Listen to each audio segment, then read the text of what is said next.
Hi friends, ಈ ವಿಡಿಯೋದಲ್ಲಿ 6M BCom advanced financial management 2025 question paper solutions ಮಾಡೋಣ. ಈ ವಿಡಿಯೋದಲ್ಲಿ section A section B explain ಮಾಡ್ತೀನಿ. That is 2 marks and 4 marks.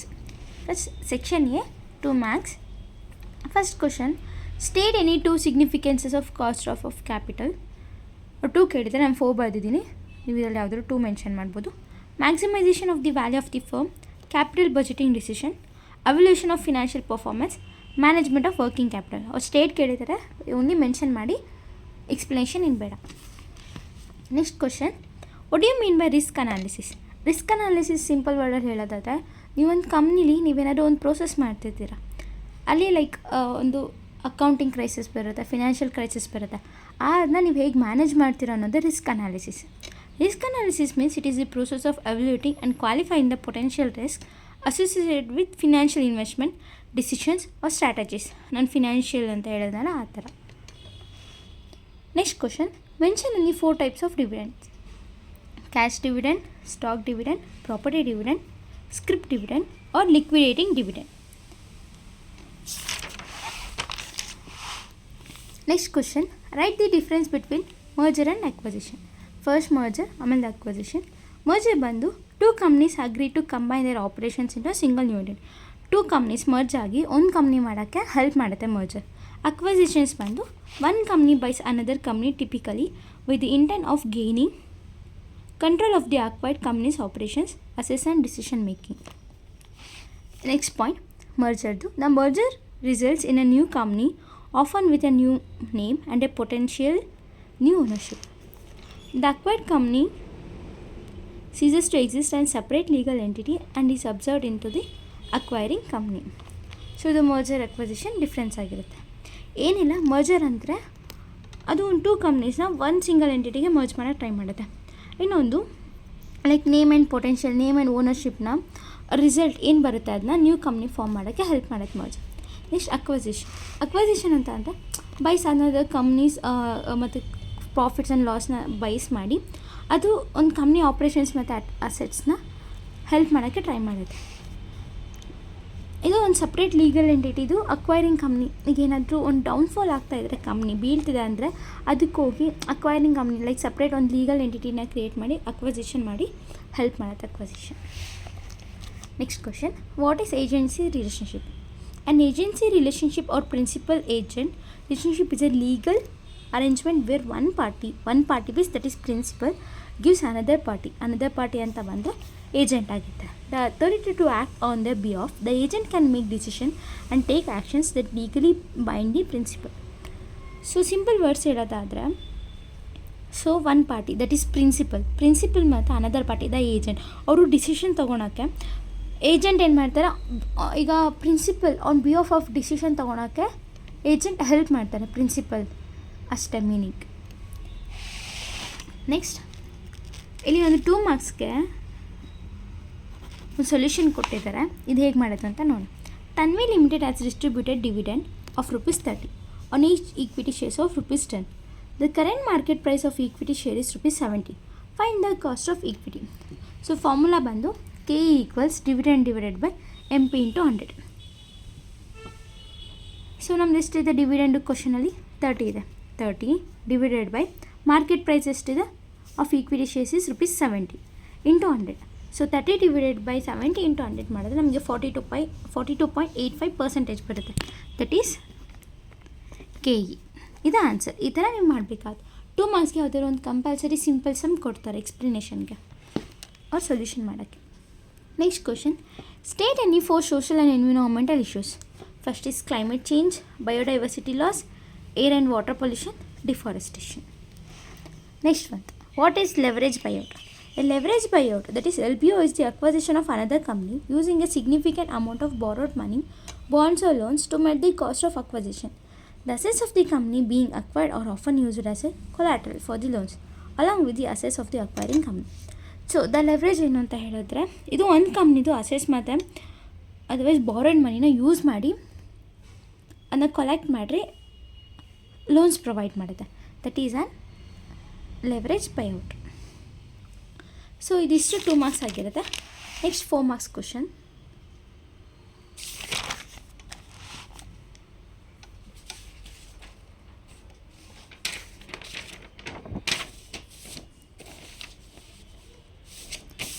So this is the question.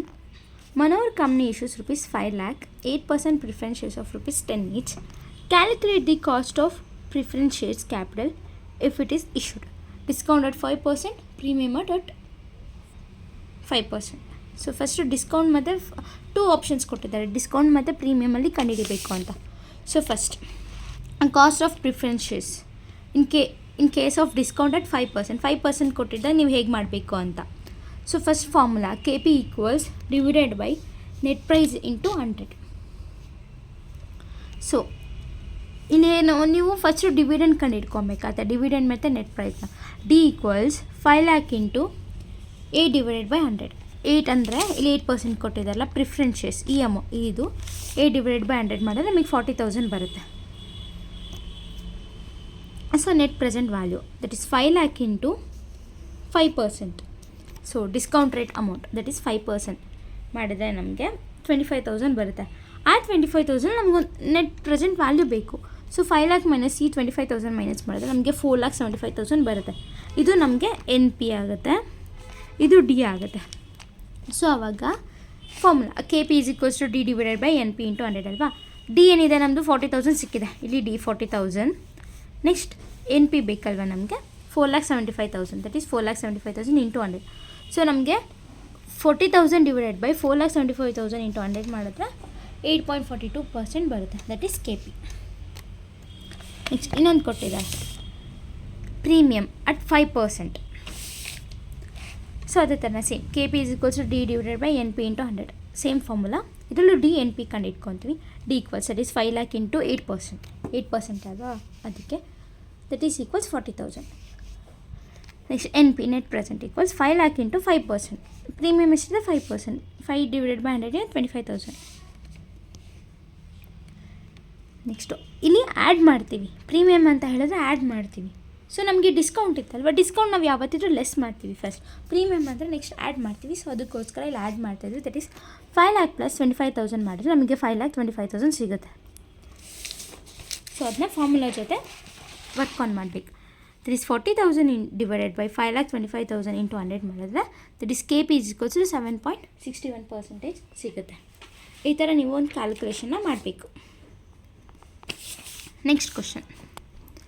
If investment proposal costs rupees 45 lakh and risk free is 5%, calculate present value under certainty equivalent technique.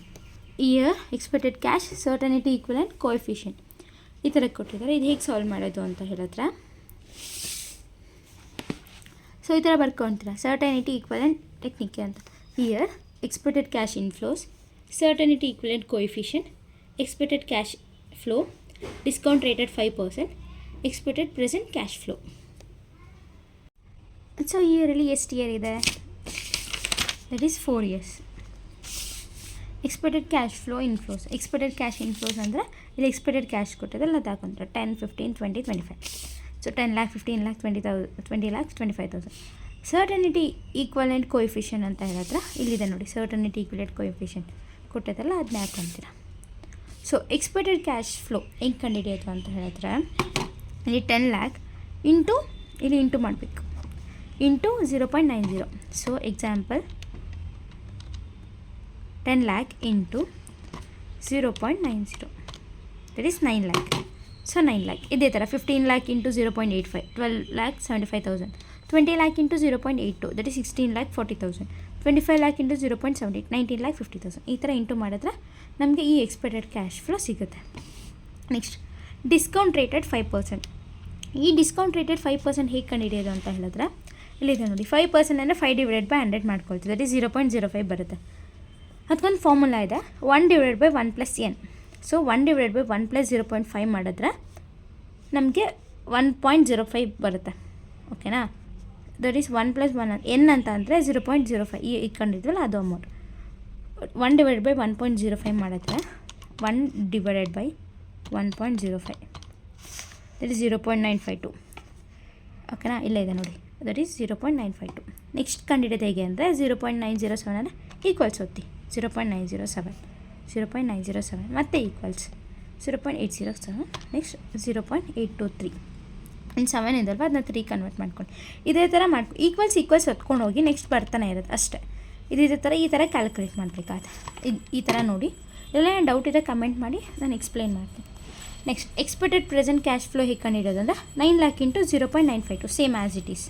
So 9 lakh into 0.952 8,56,800. ಈಗ 12,75,000 into 0.907 ಈ amount ಬರುತ್ತೆ ಈ ಥರ. So ಇಷ್ಟು total ಮಾಡ್ತೀವಿ. ಈ amount total ಮಾಡಿದ್ರೆ 50,35,035 ಬರುತ್ತೆ. Less cash outflow. Cash outflow ಇದಿಷ್ಟು, ಇದನ್ನ ಅಮೌಂಟ್ನ ಕೌಂಟ್ ಮಾಡ್ತೀವಿ. ಸಾರಿ ಈ ಅಮೌಂಟ್ ಅಲ್ಲ, ಕ್ವಶನಲ್ಲಿ ಕೊಟ್ಟಿದ್ದಾರೆ ನೋಡಿ. Investment proposal cost 45 lakh. ಈ ಅಮೌಂಟ್ನ ಇಲ್ಲಿ ಬರ್ಕೊತೀವಿ. ಅದು ಕ್ಯಾಶ್ ಔಟ್ಫ್ಲೋನ ಕ್ಯಾಲ್ಕುಲೇಟ್ ಮಾಡಿ 45 lakh.